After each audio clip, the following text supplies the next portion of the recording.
Welcome to the Morpheus Cyber Podcast. Today, robots crash, chips rise. From SpaceX's wild $800 billion payday to the Roomba maker going bust, it's a tale of AI winners and losers. Grab your phone and vote in our live polls. ahaslides.com/MCA6. SpaceX just became America's most valuable private company at $800 billion. That's more than Tesla and Meta combined. The company that made your floor cleaning robot is officially bankrupt while Chinese competitors sweep up market share. Microsoft is quietly dismantling its diversity programs. Turns out social justice has an expiration date in Silicon Valley. Intel's CEO wants Uncle Sam to bankroll Moore's law revival because apparently chip supremacy requires taxpayer subsidies now. Vote along with us at ahaslides.com/MCA6. Let's dive in. This is your captain speaking. At this time, I'm going to ask you to fasten your seatbelts. Flight 527, runway 8 kilo. You're clear for takeoff. SpaceX hits $800 billion valuation peak. OMG. And I also saw that Elon, his net worth has soared to $750 billion. Now, he is 3 times his next billionaire person in the rankings.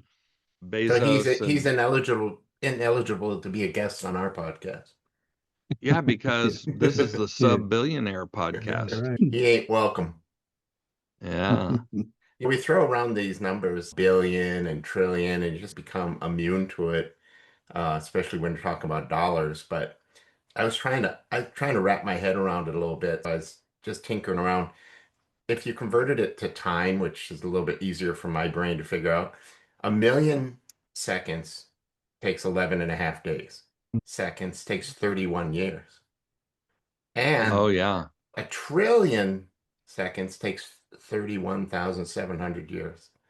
It's not linear. You go from 1 billion to 1 trillion, or nothing to 800 billion like SpaceX billion. It's just a huge number that it's hard to wrap your head around. I don't know what they would have done with the Roman Empire and what was Caesar worth, but yeah, he's not worth anything anymore, is he? Someday Elon won't be either. They're talking about Starlink as being one of the key components of because he's got, I don't know, over 5,000 satellites. And he's going to blanket the earth with satellites. The government's going to want very much to be a part of all of that. They're going to want to be him to be the service provider for the government because just of the sheer resilience of it all. Internet will be there no matter what. There's no terrestrial access to it. They're pretty secure out there in space. Somebody's going to have to send a rocket up there to knock just one out. And like you said, he's got thousands of them up there. The resilience factor is great. From a security standpoint, yeah, he's going to command the infrastructure, global infrastructure that the world will depend on, especially if anything happens in natural disasters on the face of the earth to take out communications. Yeah, he's poised. I've heard that his Falcon 9 jet, I think, can send up something like 60 or 70 satellites at a time. His new one can send like something ridiculous like 600 or 800 at a time. Yeah. And the weight that he can take up there now is something like 100 to 150 tons of weight that can be taken into space. That's crazy amount of weight. You can take a data center up there and drop it off and be completely isolated and secure. In a way, he already has a data center up there because every one of those nodes can communicate between one another and, of course, up and down. It's like a mesh. Yeah. I don't know how it works. We should probably watch a video sometime, guys, on how Starlink works. Yeah. But it's pretty incredible what they can do with that. He's seeing latencies like in the 20 millisecond range. That's respectable. That's terrestrial latency, really. Yeah. That's terrestrial latency. Absolutely. Yeah.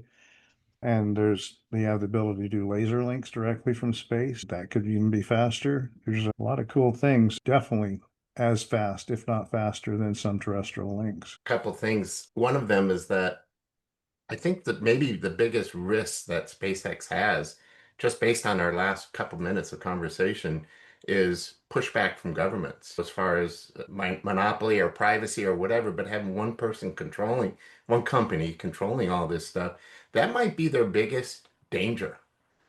Yeah, the fact that he will command much infrastructure, They and might he get has blocked. but he has the delivery system too to keep putting more in space. If one gets taken out, he can put a dozen back up. He owns the supply, they manufacture it themselves. He owns the transport, which is the rockets that take it to space, and then he owns the network. He owns the entire ecosystem. Who can compete? No one can compete. Everyone else Yeah. has got to buy time on his spaceships. They're going to rent time on his satellites. And then if they wanted anything manufactured, he's already poised to do that too. Yeah, they call that monopoly. Yeah, it's pretty amazing. Yeah, smart So, guy. so Yeah. Starship can deploy, here's the statistics. Starship can deploy 400 Starlink satellites per launch versus Wow. only 60 with Falcon 9. That's 7 times the number. Each launch of a Starship is 6 or 7 launches of the Falcon 9. Put that in your pipe. What? I personally like Elon's. More power to him. I hope he succeeds. I think he's an honest guy. However, he, like you said, monopoly. When he controls it all, he could I become don't have a problem maniacal. with it either. I'm not a government. I'm not, it's a global thing, Yeah, right? You look at how that works. But I'll tell you something. If just everything we're talking about, he's gearing up for scale, obviously. And if Starlink can be adopted universally, and why wouldn't it be? It looks like it could be the future. If that's the global broadband mechanism, and if they can start having military grade communications and be important to AI, this 800 billion might be more of a ceiling rather than a value, more of a floor. I mean, for that's sure. as big as that Yeah. number is. If they can become as important as we're speculating, sky's the limit, no pun intended. Yeah. And AI demands more access to more people and responses to that's how it learns. It wants to talk to as much and as many people and entities as it can. And with this global network that he's built, AI is that's the natural path. It can get around the world, everywhere in the world. Yeah, the gloom and doom people who are worried about AI taking over and if we have weapons in space and all those things, that's surely a possibility, but I think we're smart enough to prevent that by putting systems in place. What do you guys think of the iRobot bankruptcy? I'll tell you what I think. I'm depressed because I just bought Why? that for my wife. And Oh, it's you funny. Oh, bought And one? I remember choosing, and I went for the market leader and spent a little extra money because it's a Christmas present. And I saw the less expensive ones out there, but being on this subject, and I don't know, if it was a little bit before Christmas, I'd swap it out. Yeah. Yeah, I went through that process of buying an inexpensive one with lots of features and non-name brand that I would have recognized normally. Ended up sending two of them back to Yeah, Amazon. well, that makes me feel better Yeah, I then. ended up buying a Shark. Shark you can trust. Shark's been around forever. They're vacuum yeah, it's a low cleaners. cost alternative. Sure. Yeah, and they're really consistent. That one's been really consistent. I've been happy with mine. It's a Shark. It's not an iRobot, but it's a very good robot. I own a Wow. robot. I do own a robot. And Keep this saying ties I in want a robot. I do own one. This ties into our last conversation because it was a really bad day for them when that Amazon sale got blocked. Whatever that was, 1.7 billion, they had it made. And the That was an EU EU came thing. in Yeah. and called, that was for privacy issues. That wasn't antitrust. Still, look at what it did to this company. Yeah, bankrupted it. Yeah. Yeah, they needed the capital to move on and to expand into other products. And that's what that deal would have provided. They pretty much just killed that company. It's just a Yeah. shame. And then the Chinese manufacturers, they take the technology and they industrialize the process of manufacturing. They can do it cheaper, faster, better in the sense. I don't know about better. I'll tell you, the fact that I had to send two of them back and those are both Chinese I don't necessarily think that's really true. I think the quality is still here in the United States. Of course, they're made in China. It's just Some, they're sure, designed, to a different, manufactured, and probably to a different tolerance, maybe. So That's that brings generally what it is. The Americans usually require different grade of material, a little bit, and some secret electronics sometimes that are shipped over and they just put it together.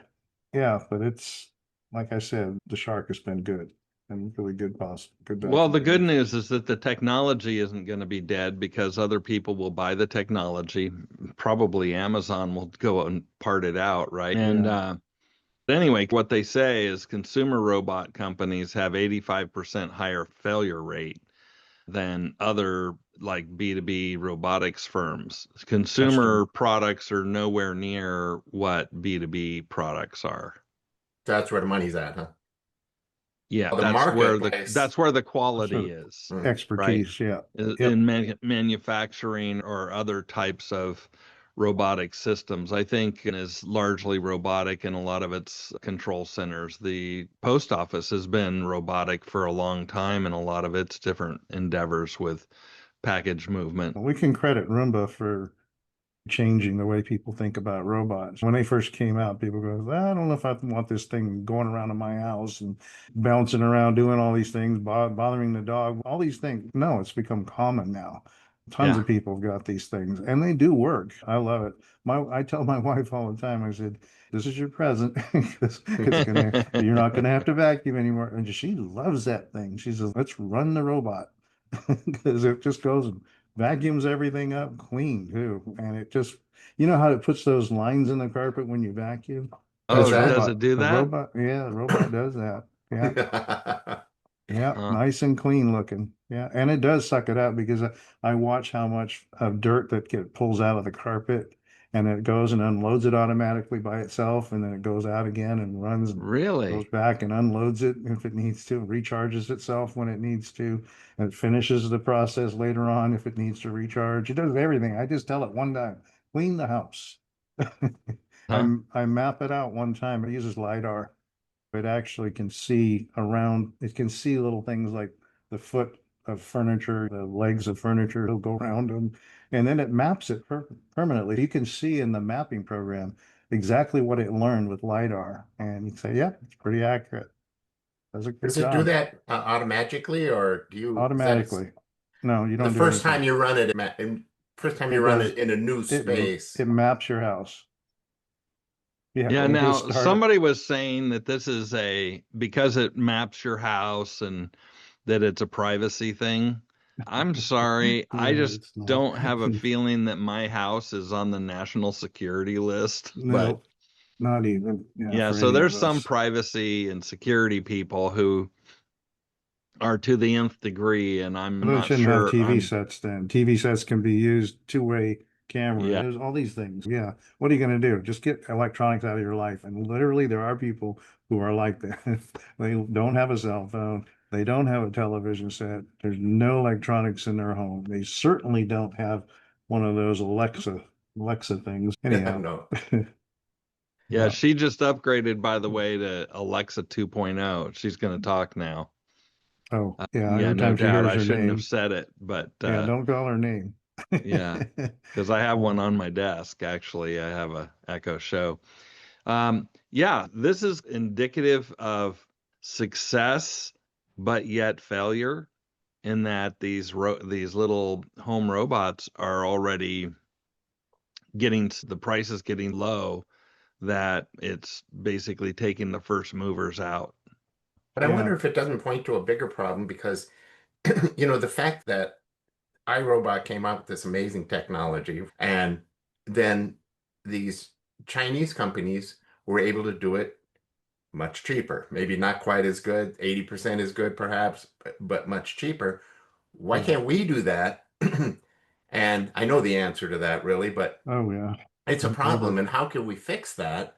And maybe, perhaps, the robotics is the answer. As I feel bad for all the people that are going to be unemployed, but as the robots, as more environments are robotic, as Bill, you're mentioning the different companies that we're mentioning, as they get to be that way, maybe that'll bring the cost down and we can be competitive. that'll be create a level playing field because they got Well, Well, just robotics, we got robotics. yeah, well, the just saw an difficulty article. is it's Go the ahead. innovator, it's the first mover who spends the lion's share of the risk, and then they do all the innovations, and then other people just come along and copy them. And that's the problem probably with iRobot is I think said they have 1,000 patents, but patents aren't meaning a great deal anymore because as soon as something gets to China, they reverse engineer and use your patents regardless as to whether they pay for them or But not. if we could level the price playing field, iRobot would still be in good shape. That is true. So the innovator can still be successful. They make the name for themselves, and as long as somebody doesn't undercut them by dramatic amounts like what we're There, Chinese versions were 60% of what they were selling it for. That's a 40% yeah. distance Well, they're between they're the. talking about essentially that they're delivering 80% of the functionality for 20% of the money. And now that may be an exaggeration, but that's the type of thing that we're dealing with is material. And which one of us, when we go out to Amazon and we go look at, for instance, GoPro, you go look at a GoPro camera. I mean, those things are massively expensive, but you can get a GoPro like clone or knockoff a lot cheaper. It seems to that the first mover wins the market to start with, but then they start losing it little by little Yeah, until but bad situation. it is the story of business. I've been in sure. business for 30 years and I've had to reinvent my own businesses at different times because Bill, like when we first got into the networking world, it was pretty much new. Margins were really high, and you were able to charge a very good price for your time and your effort. Why? Because there was a limited amount of people that could do this. That's Right. where iRobot was. They were the only guys on the market at first. They commanded a good price. They should have known, just like anyone in business knows, you can only command that for long. You have to innovate, you have to change, you have to morph into whatever That's the why a lot market of these allows. companies will go out and buy their smaller competitor who offers it at a lower cost or whatever, and they'll have good, better, best type of thing and price associated with that, that they themselves maintain the volume within each one of the pricing scenarios and what the market will bear. If it moves to the lower end, they can expand that. If it moves to the higher end because of features that people really want, then you can exploit that. But when you only have kind of one product line, I don't know what iRobot has because I'm These guys that started iRobot, these are MIT people. These guys are smart people. They should have been able to see, maybe they weren't great business people, I don't know. But obviously, you really do have to think of both sides of the story. Just because you have innovation doesn't mean you can live off of that. You're going to have some business savvy too, because the world's mean to to you. If you're the first guy who arrives, they're out to take you out. They're trying to take your legs out as But I don't know fast what as they could you have they done. What could they have done? It's not like they could sell it by subscription. You They know, have to have innovation that China doesn't have. That's the thing. If they're smart enough, that robot could have done something different than what they were now just turning out by the thousands. It'll be old news. Those products from China, people won't want to buy them because they say, that's old. Nobody wants that anymore. Great, it's a lower price, but look at the new technology that iRobot has. yeah, that's you a have good to point. continue once you Yeah, innovate, you have to continue to Yeah. innovate. absolutely. And you Yeah. have to hold the So, market that way. And that's the silver lining of this whole story is that is what drives innovation. yeah. You True, know, Now that competition. that Yeah, brings us to a topic of Microsoft quietly backing out of the DEI. that's So they used interesting. to have 150 people. They spent like $150 million budget on DEI, and now they've backed that down to well under 100. And a lot of companies are following suit. Now, what's interesting, of course, we don't have the experience of a minority on our podcast today. But if you think about it, Microsoft, since they started spending $150 million a year on DEI, They started out in 2020 with 3% of their workforce that was black, and they have nothing to show for their DEI investment because still their employment of blacks is at See, I 3%. disagree. I think that they do have something to show, and they show exactly what they intended. When this all happened around George Floyd time, right? And all these Mhm. companies, what were they trying to do? Were they really trying to elevate the black person, or were they just trying to prove that they weren't racist and trying to prove that they were cool? And they proved that. It was a Trying to complete protect their success. market share And by I appeasing think the that's why public. it fell down too, is because the goal was not to elevate black people. The goal was to improve the company's image. There was no substance to it. It's It more didn't have the symbolic. right, didn't have the guts at its inception level to really make a difference. And there's a big Interesting. failure. You're saying it was all image reinforcement as Totally. opposed to substance. Yeah. And it shows. That's why it collapsed. That's why the way it collapsed with all this secrecy stuff, because really they don't want to go back on that goodwill that they think that they received. Times Hmm. change. They're just changing with the times. After that Supreme Court ruling about fairness in student applications getting into college and all these things, after that kind of got blown up and the Supreme Court says, no, you cannot pick different people based upon the color of their skin.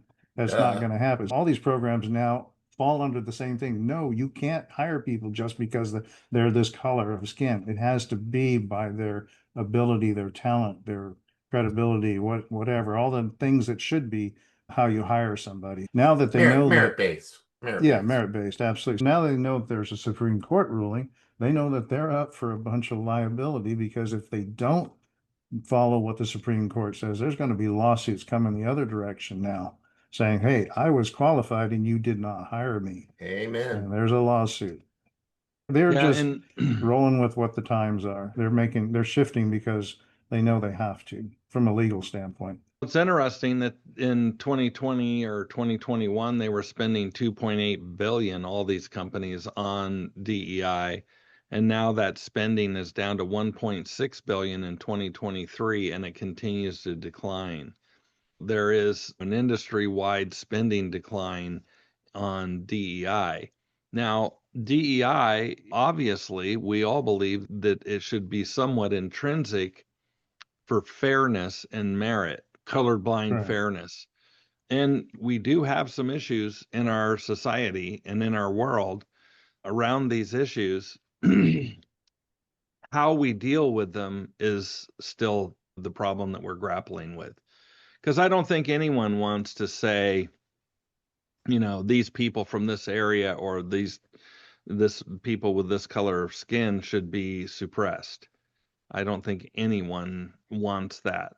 And There's It's reverse just discrimination too. The Asian community, in which I'm half yeah, Asian. I have something to say about this, is that if you are Asian, there was a definite push to say Asians are not considered to be our number one choice. We need to bring in minorities of other cultures, not Asians, because for whatever well, because reason, Asians had the merit in the academia, and consequently, it didn't that was make a any, problem. just Yeah. didn't make any sense. If they're qualified, they should have been hired. I tend to defer to Martin Luther King on this one. What's his most famous line? People should be judged by the content of the character, not the color of their skin. Yeah, Amen. that's it. Yeah. But there are systemic issues in our society that I think we all have to acknowledge, that there's cultural things that naturally suppress people's ability to compete. I don't know what to do with that. There's an inordinate number of minorities in prison that are in poverty.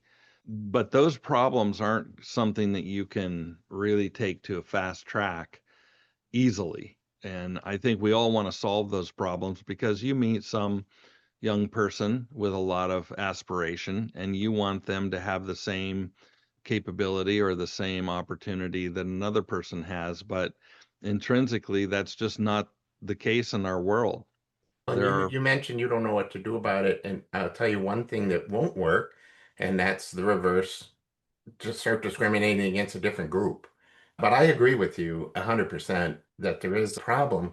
But I think the answer is stay the course because it's getting a heck of a lot better in a relatively short period of time. A while ago, and I'm not sure if I'm repeating it correctly, but if the US black population was a country, they'd be like the seventh richest country in the world. Mm. Really, we're all blessed to live in the United States. That's our privilege. Why look at the person who's slightly lower than you and focus on that? Let's help these people that are starving to death. People don't like things that are different than themselves. There is a need for some inclusion, but you can't go overboard on it. It can't be the heavily weighted criteria for creating a job classification. It cannot be, let's get 50% black new employees. It has to be, or even Asian. You can't do that either. You have to kind of realize that it has to be about fairness. You can't have enforceable quotas. The moment you do that, you violated the Supreme Court. You have to have, you can't have a kind of explicit classification. Oh, they must be from this cultural sect. None of that is allowed anymore. Now here you go. The companies are going, we're walking a tightrope here. What do? We want inclusion, but boy, the moment we set quotas, we set classification, we're going to get a lawsuit. They know they have a problem now. This is why you see Microsoft backing off quietly, not a lot of noise, just quietly moving away from it and trying to figure that out. I have a question for you guys. I don't know, but what about the other organizations? I know that Microsoft was a failure. It started at 3%, $150 million or whatever it was later. It's at 3%. What about Google and some of the other guys that are backing off of their DEI program? Do we know any metrics on their success? Was anyone Not really successful? sure, but there is, for instance, Costco has not lessened its work on DEI. They are full speed ahead and have told everyone that they're full speed ahead. Now, they do walk a tightrope because there are laws of equity, there are fairness laws that they can't violate at the same time, but they have still maintained their investment in DEI. I don't know what their outcomes have been, but that's something that we can report on in the future. I And think that's a good that's a really good example. one. Yeah, That's a that'd be a good thing. Yeah, especially since all three of us go there on a regular basis. Next on the agenda is Moore's Law's revival over at Intel. You know, used to have a greater percentage of improvement and a lower price. And that is something that Intel has been wanting to put it back into effect. And they actually want the government to help them fund that so that they can achieve that again in semiconductors. I don't know how that's going to work for them, but it is an interesting idea. We do have some Moore's Law, in my opinion, with AI because we all use AI and it costs like 20, $30 a month. And that's a very good. Moore's Law is still with us, in my opinion, through AI. Now, I think it's going to be even more when we get to quantum. And that's where we're going to see the hundreds of years of advancements in a short period of time is when we get to the quantum drug improvements, the health improvements that we're going to be able to achieve, the technical improvements we're going to be able to have. That's going to be a really nice to enjoy. This article was what Pat Gelsinger, who's come back to Intel. See, I like Intel. I really am sad that Intel has fallen low. Intel was there in Folsom up in California. It was nearby where I've lived for many years. And I knew a lot of people who worked there, a lot of people who got stock, and it was a great company for a long time. And then they ceased to be true innovators in certain areas, especially in the chip manufacturing area. And I was talking to Josh a few months ago about this because we were building me a computer and I said, which CPU should we get? He said, definitely not Intel. wow. How times have And changed. yeah, we did not go, we went to AMD. And he said, and the problem with Intel is the chip that they built, the way that, and I can't talk like Josh does. The way they got capacity is they stacked their chips. Instead of building them smaller and more intricate, they stacked them. They got more capacity, but it was still a slower method because now you had these like links to the upper chip, because they're different stacks now, they had to have little connections going Like a up to it. backplane of some sort. Yeah, and those were all slower paths than if you could do it within the chip. Anyhow, that's the best I'm going to do. But I was sad because I've always been proud about Intel being in the United States and was nearby where I lived and everything. And I always heard good things. I knew a lot of friends who worked for Intel, and they were a great company and are a great company. But somewhere they lost that capability to just design, I guess. I don't know what it is, but I hope they make it. I really am rooting for these guys. I Well, hope they're they an will American finally make it. icon, and Yeah, we all hope that they Well, we make it invested. back. But yeah. I'll tell you, I did a lot of work for Intel back in the day. I actually flew my airplane up to Hillsboro, Oregon for a couple of weeks to train a whole bunch of people on how to use the sniffer and problem solving and debugging their code with packet analyzers. And then I was also down in Folsom. I did a lot of work there, and I used to fly my airplane down there too and drop off employees. That was a lot of fun. But here's the thing, I got to know some of the folks relatively well, and several of them complained that when they got to the top of the salary level, what they did, and this is just, and a lot of American companies did this, they outsourced, and they outsourced a lot of their work to people in India. Now, you would have thought it went to Taiwan, but it No. went to India for a Hmm. lot of their engineering, their debugging, and a lot of that sort of thing. I know a guy Hmm. by name, and he worked at the Folsom plant. He was a very good friend of mine. He said, Bill, it was humiliating when I was forced to train my Indian replacement, Hmm. and it was purely economic. Yeah, lower So, in cost. Yeah. some ways, Intel deserved what it got, in that it's kind of like karma. If you go and outsource your employees to third world nations in order to get a lower cost, and then screw the American employee, uh, obviously it's the screwing you get for the screwing you got. Consequently, Intel has made some of those moves in the past, and I think, in my opinion, that is where their Yeah. downfall is, Yeah. right there. Totally makes sense. Yeah. It's How really is it not, different? it's not about Moore's law at all. It's about whether Murphy's United, Law. whether the United States companies know how to build things anymore. Do we know how to build at scale anymore? Instead Well, of, we've gotten used to outsourcing it across the ocean. And can we bring it back and just learn how to do it in-house again? What did we talk about last week? We were talking about the manufacturing of materials, and we were the ones who actually created the process for mining lithium and processing it and preparing it. And then we gave it off to China and got them to do it at a cheaper cost. And so now they're experts at it, and we don't have that capability in the United States. We have the smart people here. We just don't have a willingness. So, in a way, guys, we can say thank you to COVID for some things. Yeah, When true. we Yeah, we started saw. seeing that our drugs were manufactured in other countries, and we didn't even have the ability to manufacture standard drugs in our own country, and then they Yeah, started doing prioritization, and we weren't on that priority list. Their own country needed the drugs. And then the masks. Look at the debacle with the masks, and how they bought incredible billions of dollars worth of masks. And yeah, it's pretty sad that COVID happened to us, but we learned something from that.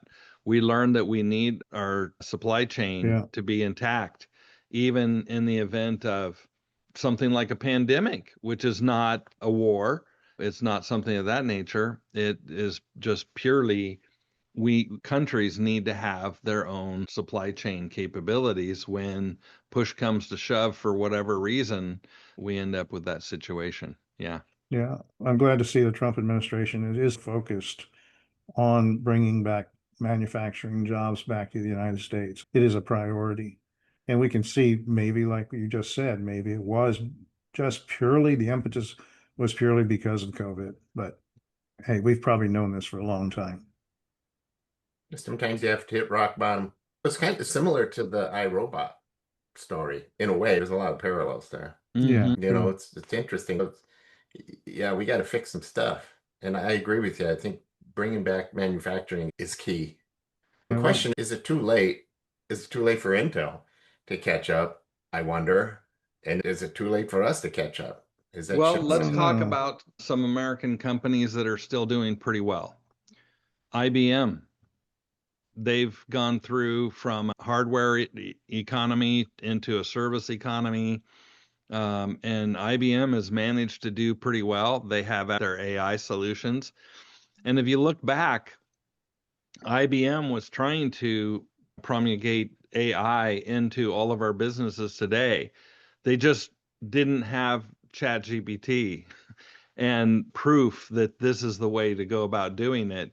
And then the distribution system, they gave that capability to companies to some degree, but they didn't give it to individuals. And as soon as these technologies are democratized and become ubiquitous within the society, that's when businesses can capitalize on it.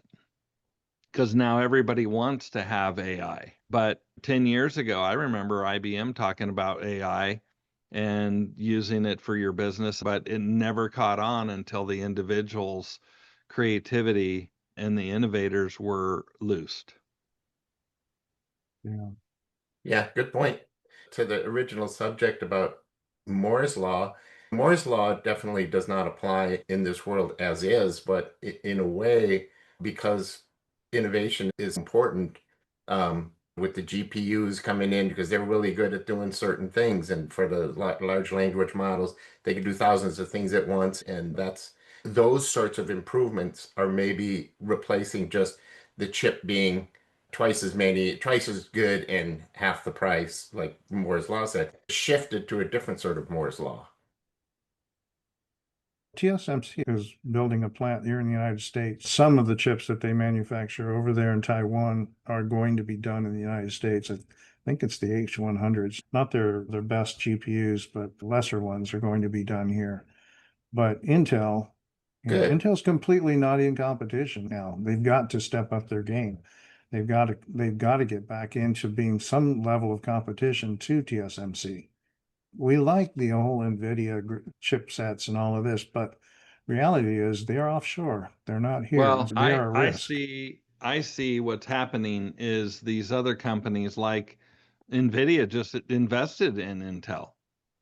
I think Nvidia is looking at building out their capacity and building out their technology with a partnership that's going to make Intel more competitive and to give Nvidia a larger US based and fab capability for chips. We can see that the United States is looking favorable now to any company that will build in the United States. NVIDIA knows that too. The writing's on the wall to them. Either they invest in companies that are building in the United States and do it themselves, or they're going to be on the out eventually, because that is the focus. We have to become secure in ourselves, being able to manufacture what we need for defense, for medical fields, all of these different types of chips that are being made that we depend upon, especially being that Taiwan's in that disputed location with China. China's saying that they own that piece of land. And there are a lot of people that are saying they will eventually invade Taiwan. And it's going to be a bad day. We better get that manufacturing back here in the United States. Now, look at what they did. I was in Hong Kong in, I can't remember, I think 1989. And I remember them talking about then when I was 10 years prior to the 1999 lease that the UK had on Hong Kong. And Hong Kong was a much smaller area, but look at it was the size of a postage stamp, but it had massive productivity because the business acumen of Great Britain and the British Empire, the workforce that was very smart and diligent. Look what happened in Hong Kong. And then 10 years after I left, in 1999, it reverted their 99-year lease, reverted back to China. And then China started making all these assertions that no, we're going to leave the markets alone. We're going to leave them as just like they are in order not to upset the apple cart, because Hong Kong was a very productive location around the world and very connected. Well, they've pretty much proven that they managed that, in my opinion, poorly. They took a lot of the political people and imprisoned them, and they did a lot of bad things. And they did not manage the bringing back of Hong Kong into China very well. However, they did maintain the business side of those things. All good. Bill, yeah, that's great analogy there with Hong Kong. It's insightful. Yeah. Now we have some things happening in our auto industry that are somewhat concerning. We did have this big push by government to pick winners and to fund electric vehicles. And obviously, a lot of the US companies decided to go do that, starting with General Motors, and then it moved over to Ford. And just this week, announced that it is no longer going to be making the F-150 Lightning pure EV starting this month. They're no longer going to make it. They were hoping for 150,000 units a year, and they peaked out at 11,000 units per quarter, which that was their peak. That wasn't the average, that was their peak.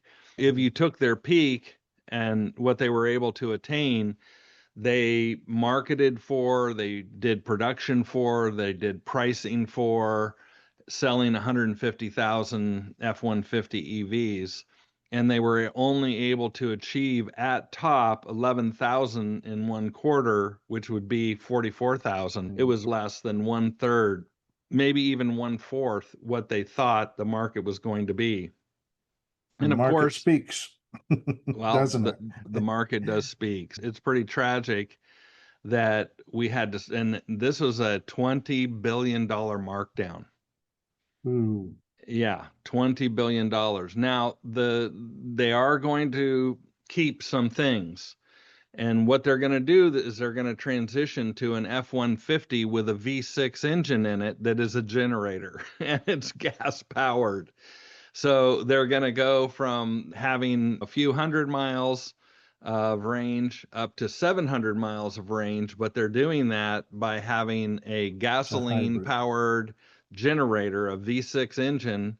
And I did some looking up to find out, where are they going to put this engine? Is it going to take up space in the, in the payload area in the back or something? Put a little motor back there? Because I thought about that for an EV pickup. You could just put a generator in the back and charge yourself. Well, that front area is open. That's called a frunk. Frunk. Yeah. Yeah, they could put it there. That's where they're putting it. It's going in the frunk. Makes the sense. Front trunk. I'm an F-150 guy for past 15, 20 years. I just buy F-150s. That's it. And I was going to get one of those Lightnings myself, but just the whole idea of not being able to travel long enough distances without having to recharge. And here's what really made me not want to buy one. I was a real candidate up until this point. I watched a YouTube video where a guy had bought one. And he said, we live up in the mountains. So this is going to be a test, guys. He said, I'm going to buy one because I like them, just like I liked them. And I'm going to see if I can get by with it. He gave that truck up within 2 weeks. He had to go pick up his parent at an airport, and he could not get back from the airport without recharging. It was embarrassing. He had picked up his parents, had to stop, and they had to sit somewhere until his truck could get home. He said, I'm taking it back to the dealership. It's just not worth it. And that kind of told me that's a real world situation that I would be in myself, that I would want to drive a distance and get back home in one day without having to stop and charge. And I'm not doing that. This is good if they're adding this onboard generator. That's pretty cool. Think about this, guys. Think about this. You see that picture behind me? That is Plaskett, California, south of Monterey, north of San Simeon, Hearst Castle. That area that you're looking at, that picture is from a family cabin. And that area has no electricity still today. There is no electricity on that whole stretch of the coast. You can't charge your EV if you take it over there. Yeah. Now, you also have to drive down to either up to Lucia, which is 11 miles away, or down to Gorda, which is 6 miles away from where the cabin is, in order to get gasoline. Now, you will pay $8 a gallon for the gasoline, but you can get it. Yeah. And if your $65,000 EV is over there and it got there, but it can't get back, what are you going to do? You're going to call AAA and hopefully you have that RV capability where they'll tow you 100 miles. Yeah. You're not going to get home unless somebody brings out a battery, a big generator to charge you alongside the road or something. There's a business plan. I'm here in Yeah. California and I had to fill up gas here. It was $3.98 a gallon, I think, here. And Texas, where I came from, it was pretty low before I left. It was Jim, averaging this about week I $2.49. filled up this week and last week for $2.19 a gallon. Yeah, I saw at it $2.29 Costco. before I left. Yeah, you got $2.19. That's pretty low. Yeah. Yeah, both Costco and Sam's Club was $2.18, and I belong to both of them. Wow. So Wow, yeah, that's great. It's and almost doubled gas here. stations around are still up to 265, 269, but you can go to Costco or Sam's Club and get it for 218, 219 a gallon. Yeah. What do you guys think about California has that law that all new cars have to be electric vehicles by the year 2035? This has to put a big dent in that. Yeah, they're gonna have I to mean, back people down. voted with their dollars. They voted with their wallets. I still wonder why a California voter who's paying $4+ a gallon for gas does not realize where that's coming from, right? Yeah. That it's the people that they're voting for that are doing that. And then their houses are $1 million a piece. And yeah, and then whole cities are burning down because they don't have water. And And you down companies in like LA, they Chevron are still running away. I don't think that they have still built, if any, a few houses out of the thousands that were taken out. They And it's haven't. over 2 years later, and they haven't built one house yet. Yeah, California's in trouble, and That's and who I'll you tell you voted what, for. And it's like, why do they keep voting for the same people who did that to them? they don't believe that story. And with Chevron leaving and all the predictions that Yes. that gas prices are going to Chevron, be Phillips 8, 66. yeah, Phillips. Yeah. But gas prices are predicted to be around $8 to $10 a gallon very soon. And by the way, Jim, down in San Yeah. Diego, I haven't seen any 398 gas. Now I get premium, but Oh, I haven't. It's about 475 in that area. It's just, wow. yeah, I would flip out over 398. So But do you know why the gas is going up to 8 or 10 gallons an hour or dollars a gallon? well, they've had 2 or 3 refineries shut down. We're gonna have to Yeah. outsource our gas. It's the same story over and over again. Let me tell you another thing. There is a law on the books. It's a very powerful federal law that says that we cannot take products from, let's say, Houston, a port in Houston, and come down around the Horn or through the Panama Canal and bring it into California. There is a law that says you have to have train or truck. You cannot go by ship between ports for domestic purposes in America. What does that mean? That means even if there's plenty of gas in Houston, you cannot go to Houston, fill up a tanker and bring it over to California. It's against the law. It's a very powerful law. It's been on the books for a long time, and it's some sort of maritime law that's very powerful and very strong. You can't manufacture something in New York and then ship it by ship to another domestic port. Now, I don't know where that came from exactly, but that is the truth and that is the law. So what's going to happen is California is going to have to buy its fuel from Korea and Vietnam or other locations, and it's going to have to be shipped from an international port to California. And it's going to be, and it's going to have to already be refined because they ran out the refineries out of California. Standard Oil of California, which is Chevron, which was in the 1800s, built, the railroads, they built everything. It was all around the power of that Standard Oil of California, which is now Chevron. And Chevron is packing up and going home. Yep. I better sell my house quick. You're going to have to buy an EV. They're closing those plants because it's cheaper. It's more cost effective to get rid of them than try to retrofit them according to the laws that California's created about the emissions that have to be restricted and also the cleanup and all those things that have to go. For them, it's a no-brainer. Shut it down. Total no-brainer. They lose a lot of money in the short run and they don't care. Why doesn't California just say, look, we're going to help you because we need you and we care about our citizens and we want them to have a lower cost of living. We're going to help you by taking away some of these requirements, and maybe temporarily until you get it all rebuilt again. And then we'll put some different requirements back on you, but help them. But there is nothing. They just let them walk out. And they let them walk out. Create a sovereign wealth fund for the state based on the help that you give these refineries and such. Take the money that they make and put it into a sovereign wealth fund or a sovereign environmental fund to fund the things that they care about, but do it more slowly instead of just jacking the price up to $10 a gallon on that. But yeah, did you guys hear what the CEO of Chevron had to say about Newsom?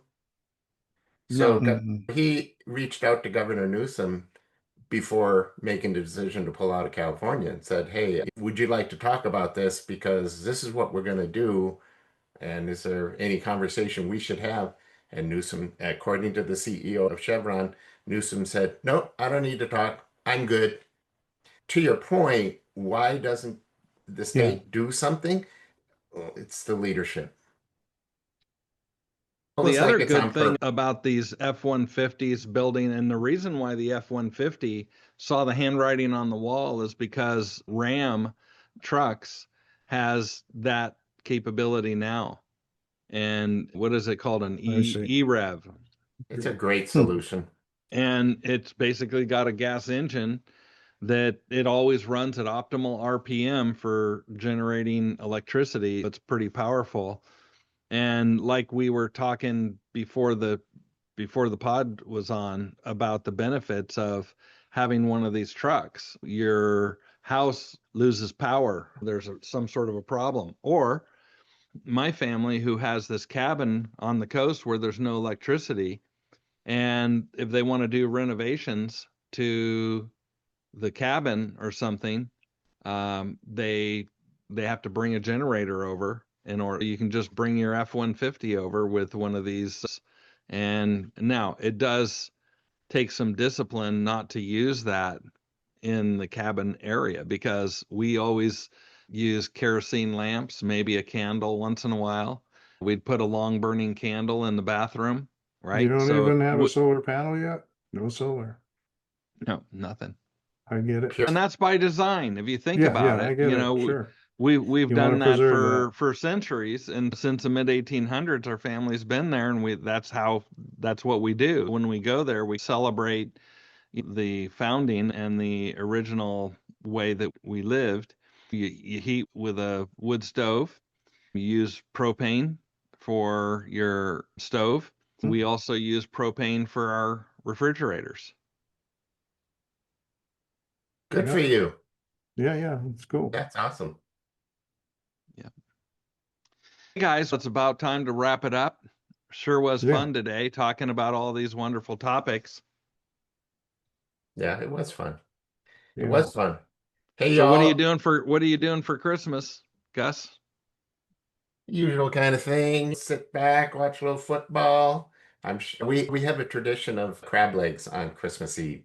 So Really? yeah, there's a really cool neighborhood. Actually, there's a really cool neighborhood by our house called Candy Cane Lane, where every house is decked out. The tradition is we drink a little champagne, we drive safely over to the this area, and you get out of the car, you walk around, it's great fun, and all the people that live there have bonfires in their driveways, and it's beautiful. At this time, I'm going to ask you to fasten your seatbelts. On behalf of the flight crew, thank you for flying with us and have a pleasant day.